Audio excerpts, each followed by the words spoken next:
राज्याचे उपमुख्यमंत्री अजित पवार साहेब दुर्दैवी निधन झालं. काय माझ्याकडे शब्द नाही आहे. खूप धक्कादायक बातमी आली. माझ्या मुलांनी मुंबईवरून फोन केला. सकाळी झोपेत होतो आणि त्यांनी सांगितलं की अजितदादा इज नो मोर.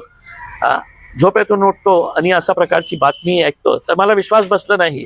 मी म्हटलं कोणाच्या बाबतीत बोलतो? तर अजितदादा. मी म्हटलं अजित पवार? तो बोले हा अजित पवार चा प्लेन ॲक्सिडेंटमध्ये दुर्घटनेमध्ये त्यांचा मृत्यू झालेला आहे. कोणाला विश्वास बसणार आहे? कोणालाही विश्वास बसू शकत नाही आहे. पण जेव्हा त्याची पुष्टी झाली तर आता आमच्याकडे काही शब्द राहिलेले नाही आहे. इतका उत्तम कार्यशील ॲडमिनिस्ट्रेटर मला असं वाटत नाही आहे की महाराष्ट्रामध्ये कोणी दुसरा असेल. अजित पवार साहेबांचं वैशिष्ट्य म्हणजे ते खूप एबल आणि एफिशियंट ॲडमिनिस्ट्रेटर होते आणि त्यांचे कट्टर विरोधक सुद्धा हे मान्य करतील. अंग्रेजीमध्ये आपण बोलतो ना वर्कहॉलिक.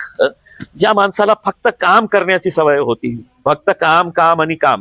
सर्वांना माहित आहे अजितदादा सकाळी 6 वाजेपासून ते रात्री उशिरापर्यंत फक्त काम करत राहायचं आणि त्यांच्याकडे जे एक डिसिजन मेकिंग ॲबिलिटी, टोलवाटोलवी ते कधीही करायचं नाही. काम होणार असेल तर तुमच्या तोंडात ते सांगणार हो हा हे शक्य आहे, आणि नाही होणार असेल तर ते स्पष्टपणे हे बोलणारा माणूस होता की नाही हे काम शक्य नाही आहे, हे होणार नाही. आणि जेव्हा ते म्हटलं नाही होणार तर ते नाही होणार.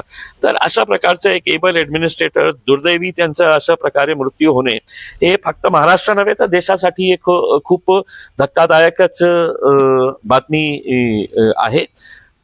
पवार परिवारावर आता काय परिस्थिती असेल आम्ही समजू पण शकत नाही आहे. पण लाखो करोडो त्यांचे जे चाहते आहे त्यांच्यावर ही काय आज हे बातमी कळल्यानंतर काय त्यांचं रिॲक्शन असेल. आमची तर भावपूर्ण श्रद्धांजली.